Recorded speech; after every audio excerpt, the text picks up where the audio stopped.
¿Cómo están? Bienvenidas, bienvenidos, bienvenides a esta nueva edición de Cuestión de Gustos. Esta edición es especialmente particular porque además es la primera vez que Cuestión de Gustos es comunitario. Tenemos un grupo acá presente y estamos ni más ni menos con el colectivo Las Tesis. Queridísimas, ¿cómo están? Bienvenidas.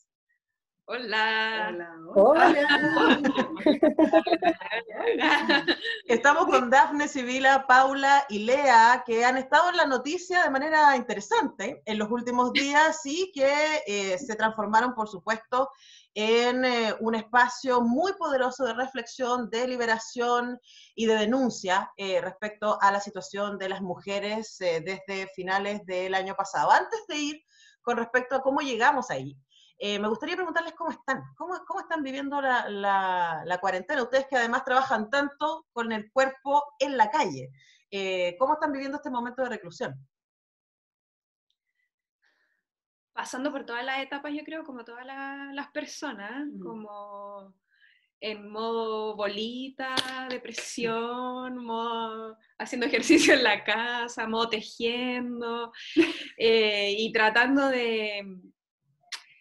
de salvar el mundo, tratando de destruir al patriarcado por Zoom, es lo que nos queda. Y por Instagram. Y por Instagram, Claro. sí. Super millennial. ¿Paula?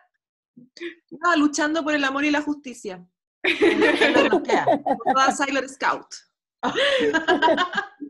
Pero por Zoom. Y tal cual me siento yo, cosiendo, porque si no, con este encierro que a mí me gusta salir harto a la calle, estoy ahí al límite de lo que aguanta mi cuerpo, así que ahí cosiendo harto para ocupar el tiempo. Sí, pues viste cómo nos hemos vuelto a como ciertos ejercicios interesantes, además ciertos ejercicios que han sido entregados a los femeninos. Me encanta esa idea de reconstruirlos y traerlos de vuelta desde un lugar de resistencia hoy día también. Claro, es una reapropiación deconstruida de los oficios ancestrales también. Bueno, y de hecho podríamos partir por ahí porque estaba pensando que parte importante de lo que ustedes trabajan y denuncian tiene que ver con esos mandatos, y de hecho el último video que tienen en el Instagram que habla acerca de la violencia de género en las casas, tiene que ver con estos espacios que se le han limitado a las mujeres, ¿no? Y que hoy día, en plena contingencia social, las mujeres, que se nos ha dicho, no salgamos a la calle, porque en la calle te vas a encontrar con el peligro, el espacio público no es el espacio para las mujeres deben estar en su casa. Pero a nivel mundial, más del 70% de los crímenes contra mujeres se suceden en las casas. Háblenos un poquito de esa reflexión y del material que hoy día podemos ver ahí en el Instagram de Las Tesis. Sí, igual es bien curioso lo que tú mencionas de esta dualidad entre el espacio público y el espacio privado, y este histórico confinamiento de las mujeres a la esfera privada, y cómo este confinamiento, que hoy es consecuencia de una pandemia, ha sido también parte de la historia de las mujeres, en verdad. Que hoy quizás esas condiciones sean distintas para algunas, tampoco para todas, es una cosa, y que evidentemente también se ha conseguido a través de las luchas feministas, espacios de enunciación en el espacio público. Pero es tal como tú dices, también dentro de ese doble estándar, de ese doble discurso de mejor que es en la casa, que está más segura, que se nos venía diciendo a lo largo de toda la historia, que hoy se nos repite en este contexto de pandemia ya aplicado a todo el mundo, no solamente a las mujeres, y que sin embargo seguimos siendo los cuerpos más vulnerables a la violencia, tanto en el espacio público como en el espacio doméstico. Entonces, cuando nosotros observamos que a nivel global, no solamente en Chile, ni en Sudamérica, donde siempre, bueno, Latinoamérica en verdad, donde siempre las cifras de violencia son bien alarmantes, sino que a nivel global vemos cómo el confinamiento devela esta violencia sistemática que quizás se ocultaba detrás de las rutinas, etcétera, de las personas, pero que ahora, al estar confinadas al mismo espacio, al verse las caras todo el tiempo, rápidamente explota. Y pudimos ver cómo incluso los países, entre comillas, gigantes más desarrollados, los índices de violencia doméstica aumentaron en porcentajes también alarmantes. Entonces fue viendo esta realidad y también tomando en consideración de que efectivamente el espacio doméstico muchas veces, más que nuestro hogar, que nuestro lugar de refugio, pasa a ser el lugar más peligroso para nosotras, como esa idea hoy se fortalece en este contexto de pandemia. Y de ahí que nos naciera la necesidad de trabajar en torno al tema, que ya lo veníamos pensando de antes, pero que con esto ya fue como, no, bueno, hay que hablar de esto, porque claramente hoy lamentablemente vuelve a estar sobre la palestra sobre los problemas de género. Claro, es contingente otra vez. Bueno, y nunca lo ha dejado de ser en todo caso, Claro. pero una no puede como, no sé, dejar de lado esa situación si una tiene el privilegio de estar en su casa tranquila, pensando en cuántas personas más están viviendo con el miedo constante. Y por ahí está ese ejercicio que está ahí en YouTube, que era un trabajo colaborativo que le pedimos a diferentes personas que trabajaran el concepto nomás de esta idea de estar en tu casa con el agresor. Y ese fue el resultado, pero sí o sí pensamos seguir trabajándolo y con más personas y a ver qué sucede. Ahora, ahí a mí me da la impresión, y se las lanzo como teoría, ¿no? Que el detonante de esta violencia tiene que ver con el doble mandato, con el mandato masculino de hacerse en el espacio público, de tener que salir a competir, salir a proveer, salir a hacer, a activar en el espacio público, y que ya que no lo puede hacer, tiene que estar encerrado en su casa, lo que va en desmedro de su construcción de identidad en una cultura patriarcal como la que tenemos. Y luego queda en evidencia, además, que estos mandatos femeninos de cuidado, de proteger, ¿cierto?, de producir la comida, de tener el cuidado de los mayores y de los niños y las niñas, también se muestra artificio, porque ahora están los dos en la casa, y perfectamente él podría, ya que también está ahí, hacerse cargo de estas cosas. Probablemente ahí aparece el detonante que tiene que ver con que queda en evidencia lo artificial de estos mandatos y cómo no nos sirven para la vida cotidiana y por una situación de emergencia como la que tenemos. O sea, si bien sí, claro, pero también creemos que este como derecho, pero oculto, ¿no? Que no es evidente, pero que poseen muchos agresores que tienen sobre los cuerpos de las mujeres o cuerpos feminizados o sobre las niñas, niños, niñas, sobre finalmente como cuerpos más vulnerables que el de él. Lo vemos todo el tiempo, lo vemos en nuestras sociedades en las cuales constantemente hay ataques de distintas índoles, distintos tipos de violencia, que para nosotras, bueno, no sé, perdón. Se cruzó un gato en la cámara. No, el punto culmine sería el femicidio, ¿no? Claro. Pero de alguna manera demuestra de que esa violencia, ese derecho que tienen estas personas, que creen, que consideran que tienen este derecho por sobre estas otras personas, sobre estos otros cuerpos, de ejercer violencia sobre ellos, en verdad está todo el tiempo ahí. Sí. Entonces, también pasa por ese lado, como por el tomarse la atribución, por creer que tienen derecho a castigar, a violentar, a devolver a su lugar de subordinación a quien sale de ahí desde esa perspectiva de género, evidentemente.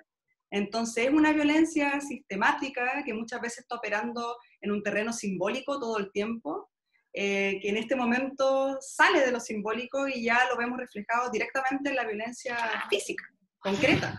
Sí, sí, y además de la que inicialmente parece no haber escapatoria. Vamos a volver sobre eso, pero ya estamos en el momento de ir con nuestro primer tema. Estamos haciendo cuestión de gusto con las tesis y mandaron una selección increíble. Así que, ¿qué vamos a escuchar primero?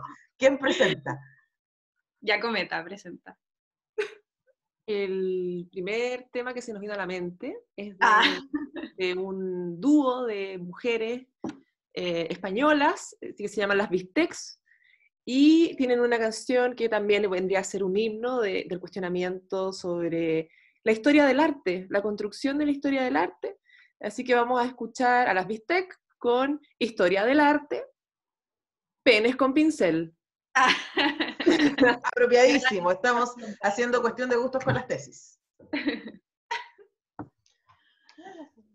Escuchábamos a Las Bistecs con ese cuestionamiento del canon. En esa canción estamos haciendo cuestión de gustos con las tesis y me parecería súper interesante volver sobre el nombre de las tesis, que hoy día no, la tenemos tan... Ayer le contaba a mi mamá, voy a entrevistar a las tesis, estoy como contenta, y me decía, son personas que están haciendo su tesis. Y yo cuando le hablé de la performance, me dijo, no, sí lo he visto. Y quizás sería bueno ir sobre por qué se llaman las tesis y sobre este ejercicio iconoclasta de la academia que se les ocurrió hacer, ¿no? Y de llevar estas teóricas tan brillantes y maravillosas como Federici, como Rita Segato, a una puesta en escena que permitiera no solamente entenderlas desde otro lugar, sino también participar de su pensamiento. Cuéntanos un poco cómo llegamos hasta ahí. ¿Quién juega? Bueno, no estamos haciendo ninguna tesis conjunto, así que no tenemos ni 24 años, ni nada como del preescolar. Ahora, sabemos quiénes están peleando con las tesis pasados los 40. Me comentan, estoy ahí con la tesis doctoral, ahí, pelea. Sí, pues ya son otras peleas, ¿no es cierto? Pero no son tesis de pregrado en este caso, ya pasamos todo eso.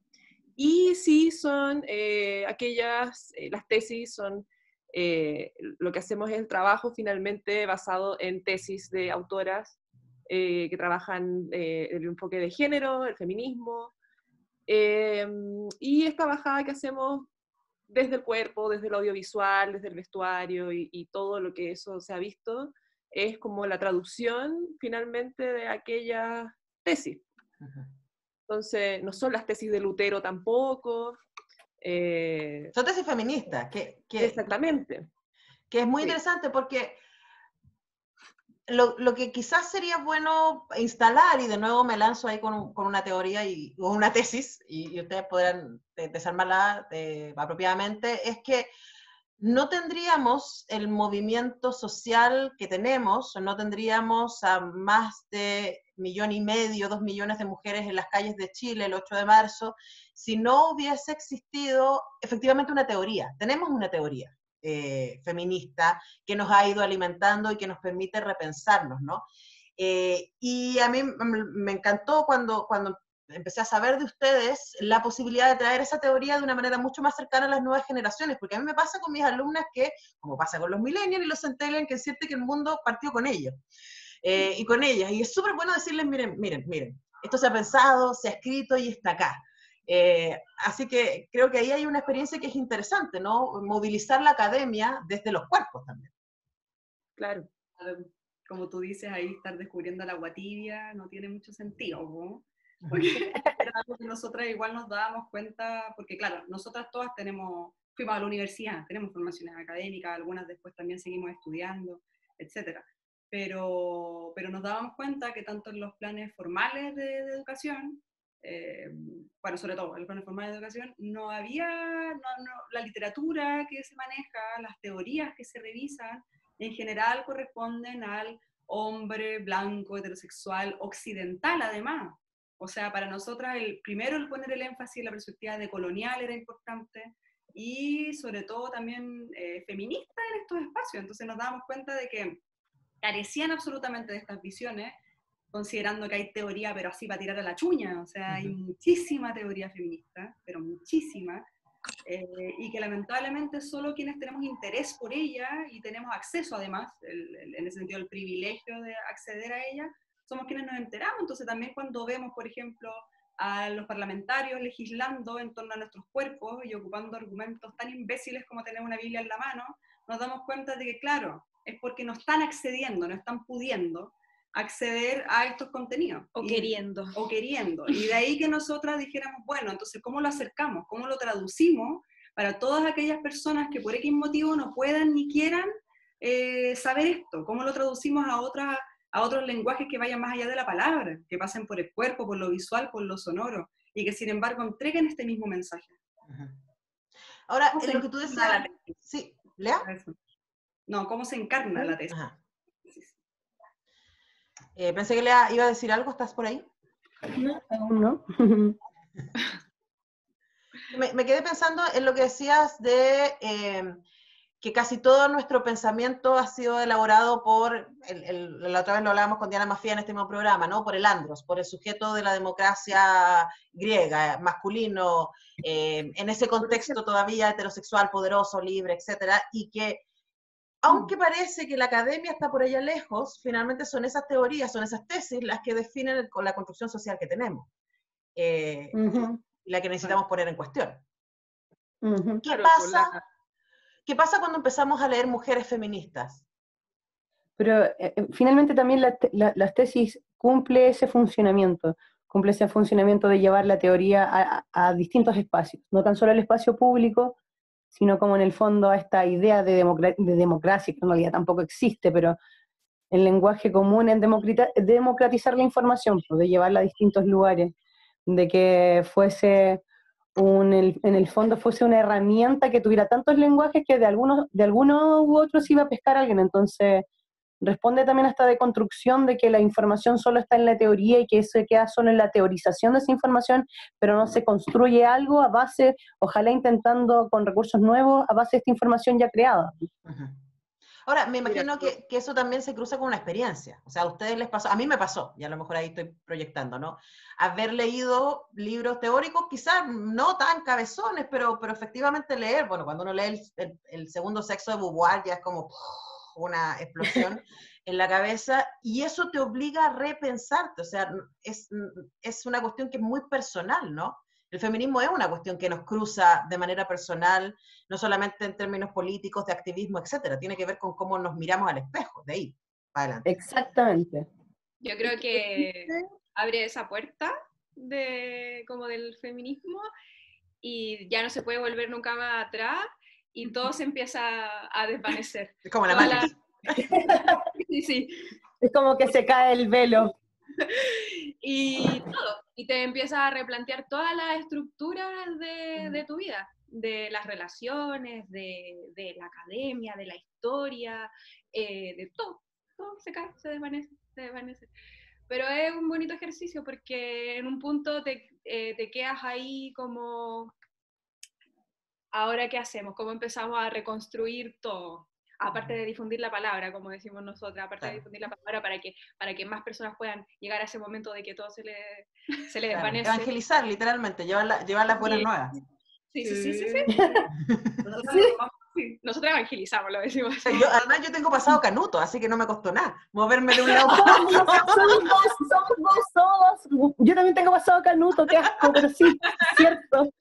Pero además quizás por eso, Lea, a mí me lo han preguntado, o sea, es como, ¿quién te viera en tu adolescencia? Y hoy día yo decía, bueno, pero quizás porque uno viene del lado del negacionismo, del juicio, ¿cierto? Del decirle a las otras gentes cómo se supone que tienen que vivir su vida, que uno se mueve para acá y uno dice, no, pues sí, hay que mirar. De hecho, justo en una conversación del día domingo estábamos con mi viejo, como supuestamente era el día del papá, pero ya estábamos ahí simbólicamente hablando, y siempre mi crítica hacia él es esa estructura, pues como que nos metió el cristianismo hasta por el culo y nos obligaba a ir a la iglesia y teníamos que, para él, ser de cierta forma, que cumplía las normas cristianas, que así estábamos bien y que así la gente, además, iba a ver que estábamos bien, ¿cachai? Entonces era una weá muy del qué dirán, y esa weá a mí me parecía desde chica muy irritable, así como, ¿por qué tengo que verme como mi papá quiere? Primero, que me vean, y segundo, ¿por qué tengo que verme para estos hueones que ni conozco, tener que tener una postura y una pseudo forma como de ser políticamente correcto que ser?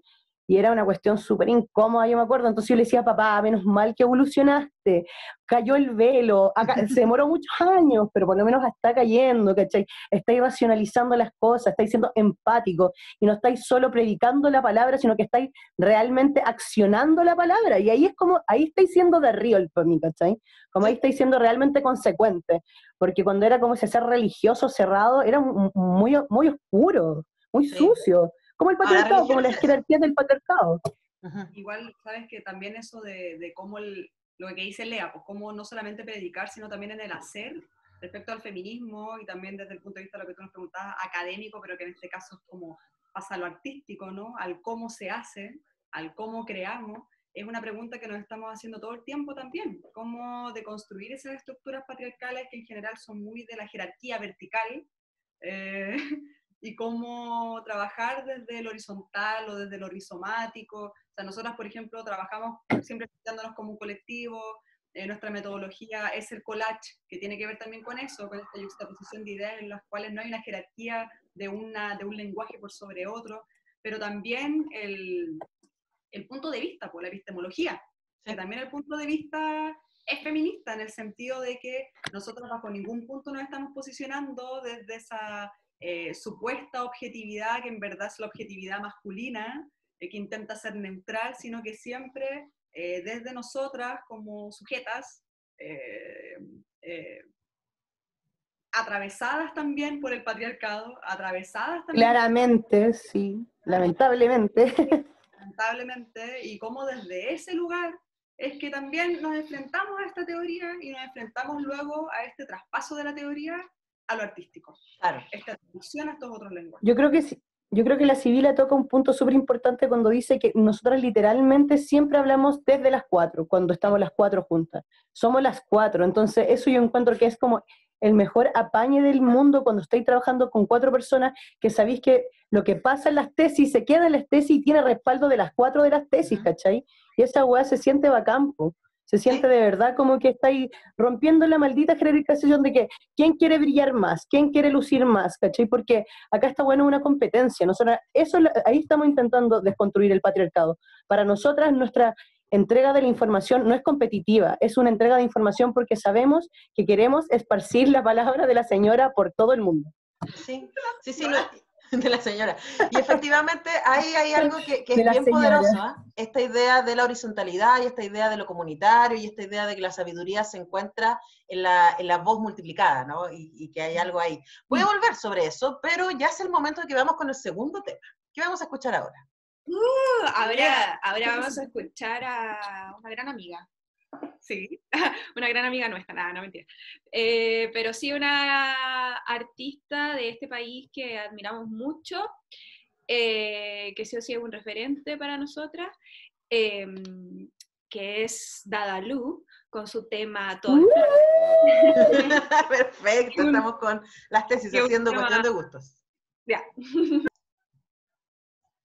Estamos haciendo cuestión de gustos con las tesis, con las 4, porque las tesis son un colectivo que se presenta a sí mismo como eso, ¿no? Y hablábamos del desafío al patriarcado, que significa eso, de que aquí no hay un líder, de que básicamente se trabaja de manera colectiva, se toman decisiones de manera colectiva y se genera un discurso también de manera colectiva.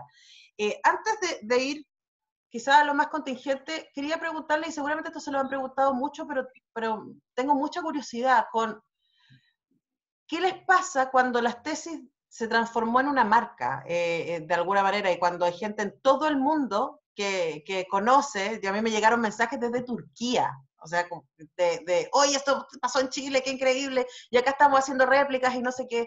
¿Qué les pasó con eso, con ese impacto?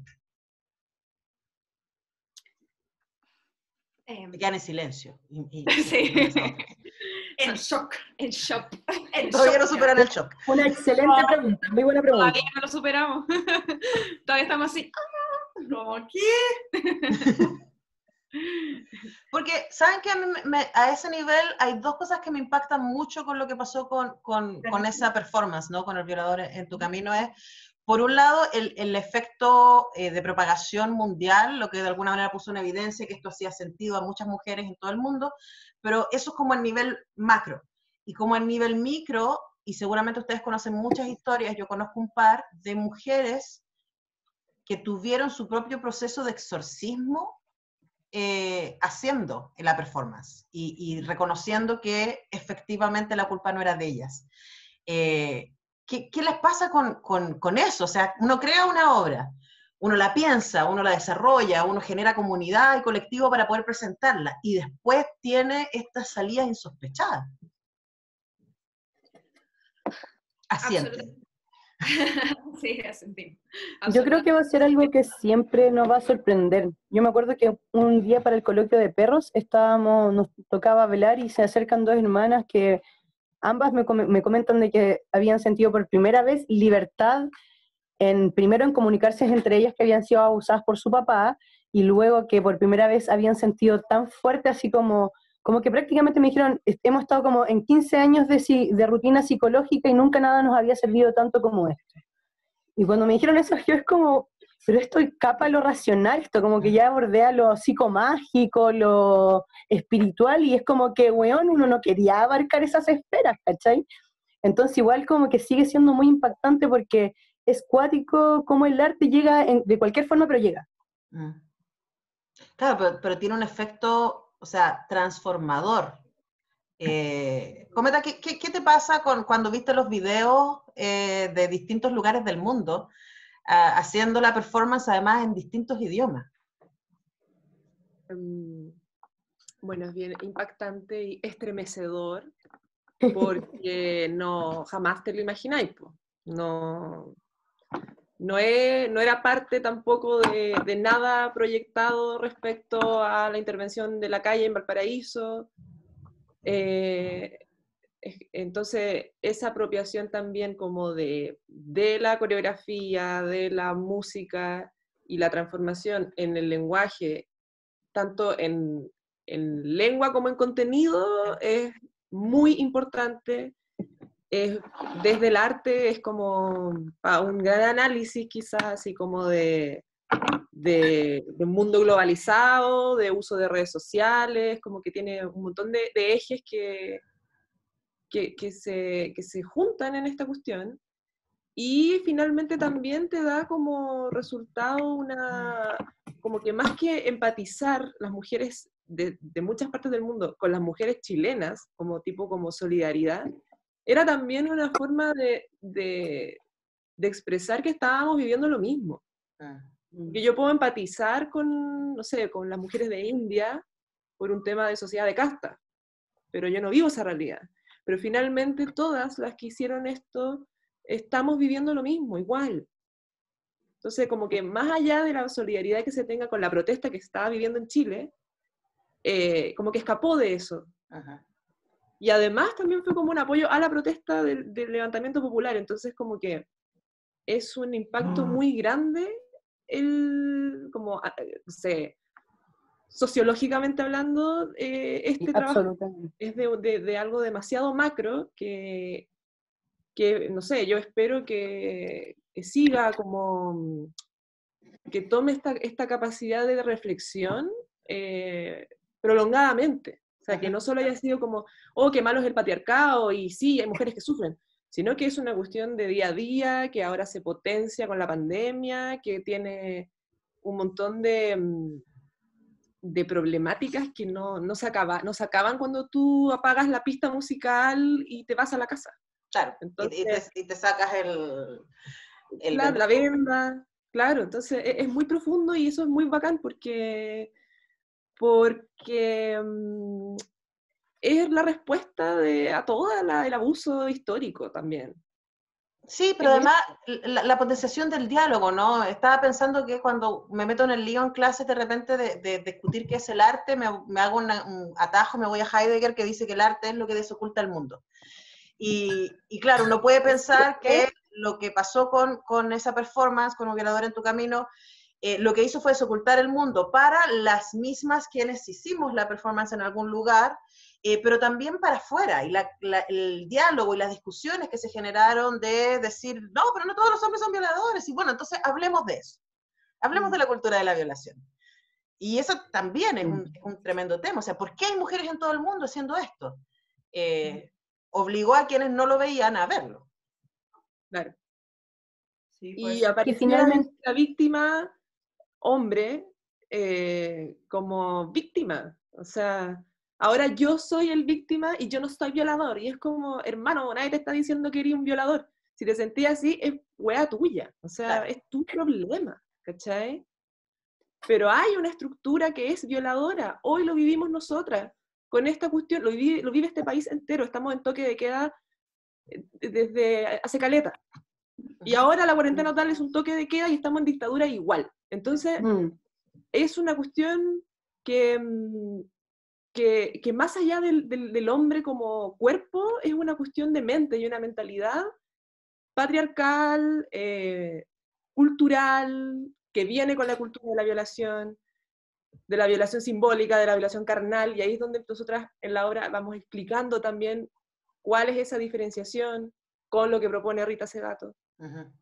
Entonces, más allá de victimizarse, es mucho más profunda la reflexión. Claro, pero es eso, pero es como, loco, no podéis seguir mirando para el lado. Esto te está literalmente apuntando con el dedo. Hablemoslo. Claro. Yo creo que lo interesante de las tesis finalmente también es que es como lo que también decían hace un rato mis compañeras, que te va a entrar o por el discurso teórico o te va a entrar por la imagen, que eso compete a gráfica, vestuario, o te va a entrar por lo visual y sonoro, es que por algún lado te tiene que entrar. Y eso, por eso es que yo creo que caló tanto en todas partes, porque tal vez hay personas que no son tan visuales, pero puta que engancharon con la música, ¿cachai? Hay gente tal vez que no es tan de lo estético y puta que engancharon con los sonidos y tal vez con la letra. Entonces finalmente yo creo que por eso que es algo importante, porque logró conjugar todos esos lenguajes y que cada persona se hiciera partícipe del lenguaje que le es más cómodo entender. Entonces, No, por eso que también quiebra. sí. Y quienes estuvimos ahí, quienes alguna vez hicimos la performance, también hay una cuestión liberadora de la sororidad, de poder gritar esto, ¿no? Es muy, a usted le tiene que haber costado estar rodeada de mujeres, pasar de ser ustedes 4, de repente ser miles de mujeres diciendo esto, hay una cuestión energética que es alucinante. Sí, pues. Nosotras, si ya creíamos en este poder transformador de la performance que se plantea a veces desde las teorías de la performance, de estudio de performance, esto no viene a hacer más que corroborarlo absolutamente. Exactamente. De que cuando pasa a través del cuerpo, suceden otras cosas, suceden otras cosas que escapan también la racionalidad y que tiene que ver con que se remueven muchas veces aquellas heridas, aquellas violencias que nos atraviesan, tanto a mujeres como disidencias, que muchas veces desde lo racional tenemos ocultas, pero que están inscritas en el cuerpo también. Y se vuelven a movilizar y a abrir y sucedieron cosas y siguen sucediendo cosas, y cosas que de verdad escapan como la comprensión y el análisis desde las palabras, y de repente también una dice, bueno, ¿será necesario también analizarlo desde la palabra? Quizás no, quizás esto se mantiene en la esfera del cuerpo, se mantiene en la esfera de lo sensorial y experiencial. Y de lo emocional. Emocional, claro. Ahí a coro con Dafne. Queridas tesis, estamos haciendo cuestión de gustos y es el momento en que nos presenten una nueva canción. Vamos a presentar la siguiente canción también de una amiga, le vamos a decir Barsamente. ¡Qué patúa! ¡Súper patúa! También de acá de Chile, que admiramos profundamente desde nuestros jóvenes años mozos, que es Ana Tijoux. Elegimos especialmente esta canción, bueno, además que ella también conjuga el arte con el activismo constantemente, que es una operación que nosotros también estamos haciendo, entonces también admiramos mucho eso de ella. Y escogimos esta canción porque ella nos la dedicó cuando estuvimos en la Matria Fest, y eso fue muy emocionante para nosotras, que se llama... Perfecto. Ana Tijoux, en cuestión de gustos, a petición de las tesis. ¿Presento ya? Sí, vamos, estamos muy entretenidas conversando con las tesis en este cuestiones de gustos. Sí, vamos a dedicar este último espacio para hablar de esta situación tan particular, ¿no? Esta denuncia impuesta por Carabineros en contra de nuestras invitadas por los delitos de atentado contra la autoridad y amenazas. Eso a propósito del video Manifiesto Against Police Violence que hicieron con las Pussy Riots y que ustedes pueden ver ahí en su Instagram y en su YouTube. Primero, ¿qué les pasó cuando supieron esto? ¡Chan! De nuevo, Tal cual. De nuevo quedamos en shock. Siempre está, es como, ¿cómo resumiría este año? En shock, básicamente. Sí. Es bien complejo porque nosotras nos enteramos, al igual que todos, por la prensa. Por la prensa, dijo la SOA.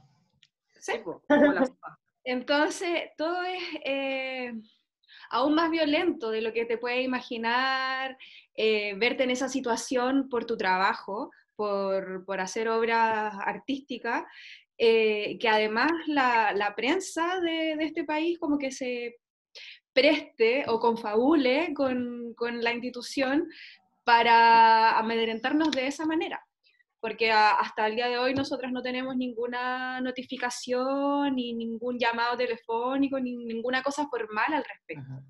Entonces todo lo que sabemos es lo mismo que saben ustedes, pero a través de la prensa. Entonces habla de cosas muy violentas, desde los medios de comunicación y desde la institución para con el arte y la censura. Sí. Ahora, Para ustedes también- recibieron, perdón, Para Paula. también todos quienes en octubre ya llegamos al límite del colapso del cuestionamiento del sistema y creer que nosotras somos quienes como que inducimos a la gente a odiar a Carabineros, es de una barcedad absoluta. O sea, es subestimar al pueblo como si fuésemos como Goebbels moviendo masa para que todos odiemos a los Carabineros. Entonces, Muy es como, bien. para mí es una cuestión ordinaria y que realmente es subestimar a todos quienes habitan este territorio. O sea, de una barcedad, entonces como que, no sé, no merita más porque además, como dice la Dafne, no entramos por la prensa, es una prensa que respalda este tipo de acciones porque les da difusión. Entonces, es una comprobación de cómo este sistema y esta forma de vivir en Chile nos vulnera y nos violenta todo el rato. Ujú. Y sobre todo ahora en el encierro. Claro, Sí. además. Sí. Ahora, digamos, entre paréntesis, que no es que Carabineros necesite la ayuda de las tesis para conseguir la animadversión de la población, ¿no? O sea, es como que algo que hacen bastante bien por sí mismos. Y desde otro lado, lo que yo creo que fue un backslash, porque ustedes recibieron tremendo apoyo, y yo así como solo en 2 minutos vi una lista larguísima de artistas latinoamericanas, de mujeres artistas de todo el continente, apoyando a las tesis y diciendo que esto era un sinsentido y que era contra la libertad de expresión. Y también, y esto me pareció tremendamente interesante, de 90 mujeres de ciencias penales, criminología y derecho, explicando por qué esta cuestión no puede ser, porque además, entre otras cosas, la investigación estaría a cargo del mismo o ese nuevo es de Carabineros. O sea, literalmente la lógica del juez y parte. Sí, o sea, es violento por donde se le mire en ese sentido, el cómo desde la institucionalidad además, esto es legal, se permite que, por ejemplo, quien esté denunciando está a cargo de la investigación. Por ejemplo, eso es una cosa así, pero de verdad, dos dedos de frente para ver que ahí la imparcialidad, imposible, obvio que es imposible, por un lado. Además, ver cómo, bueno, como decían mis compañeras, la prensa se presta para esto, y lo que ha sido más fuerte también, quizás, el respaldo público por parte del gobierno a esta denuncia, cuando el gobierno no se ha manifestado por nada más, o sea, todas las acusaciones de violación de los derechos humanos que realmente son mucho más graves que esta denuncia que se nos hace a nosotras, y no han sido capaces de pronunciarse, y sin embargo sale en la prensa, porque ni siquiera es como, no sé, sucede, qué sé yo, nos llegó la notificación. No, la prensa se encarga de que todo el mundo, incluidas nosotras, nos enteremos de esta denuncia por parte de Carabineros de Chile, y al día siguiente está el ministro del Interior dando su respaldo públicamente. Entonces, desde lo institucional y desde lo público, desde lo estatal, es sumamente violento. Instituciones del Estado que se prestan además para esta persecución en nuestra contra, que no somos más que 4 mujeres, artistas, docentes, haciendo nuestra pega y nada más.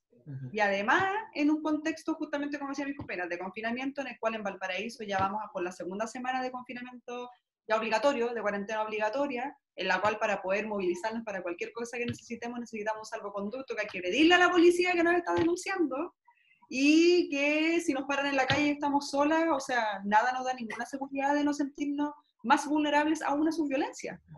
Entonces, todo es realmente, da harto para pensar, da harto para enojarse,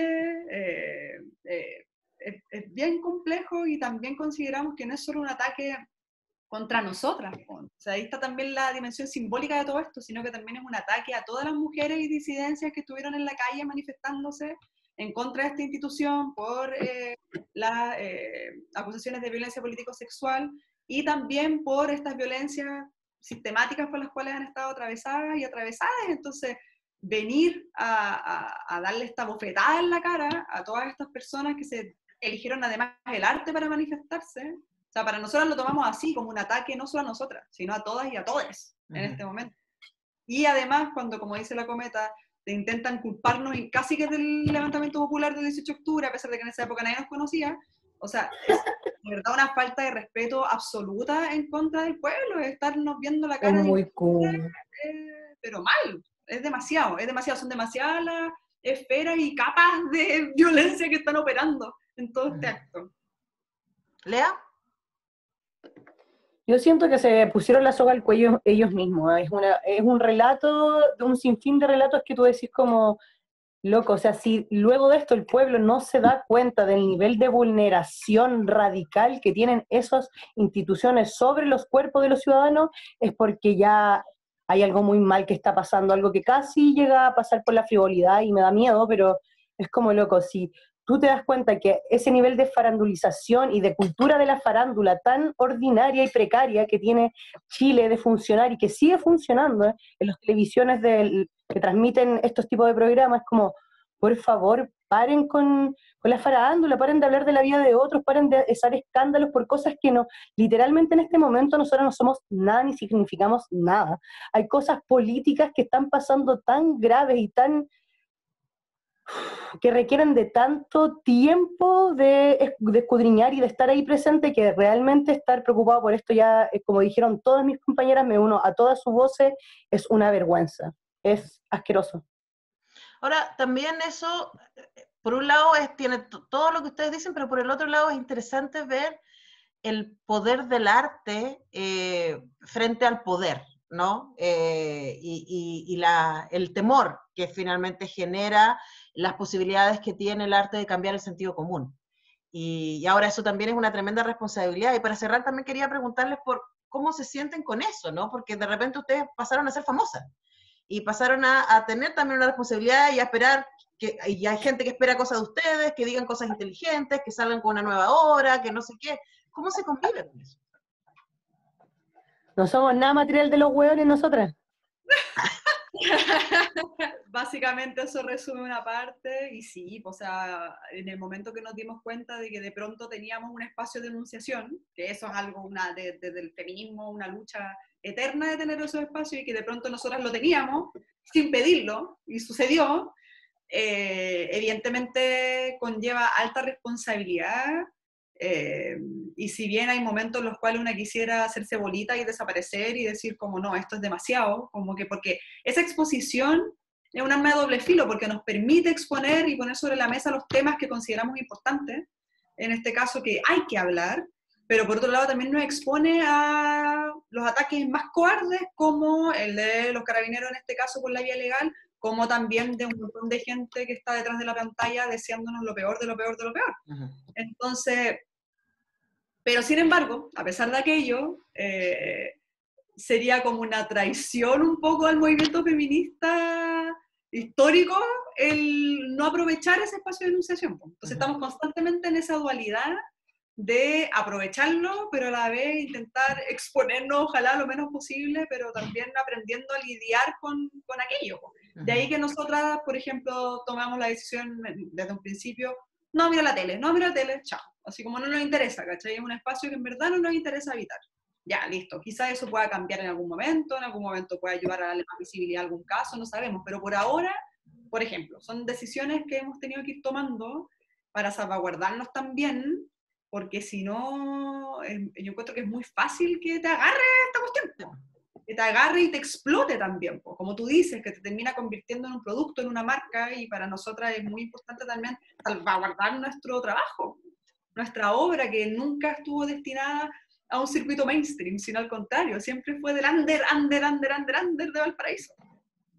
Claro, pero sin embargo las temáticas son trascendentales, las que estamos tratando de trabajar, y mientras más personas tengan acceso como a esa información y les genere algo, algún tipo de reflexión, es importante y es necesario hacerlo. Entonces, están esas dos cosas. Sí. Ahora, para cerrar, solo decirles, ustedes saben que no están solas, ¿cierto? Sí. Sí. Van por una, van por todas. Esa es como la básica de la sororidad, y ahí estamos, miles de mujeres, y sabemos también algunos hombres buenos van a salir ahí en defensa de las tesis en caso de cualquier cosa. Nos tenemos que ir, ha estado demasiado entretenida esta conversación. Muchísimas gracias, Dafne, Sibila, Paula y Lea. Lea, te toca cerrar con la canción. Bueno, yo voy a cerrar con una mujer que a mí realmente me cambió la vida. Ella se llama Princess Nokia y este nombre se llama Kitana. Yo la escuché por primera vez cuando tenía 26 y no pude entender cómo una persona que era mucho menor que yo tenía tanto poder. Así que escúchenla porque las va a motivar a todas, todes y todos. Perfecto, así cerramos esta cuestión de gustos con las tesis. Muchas gracias. Muchas gracias. Gracias a ti. Muchas gracias. Ay, cuídense. Des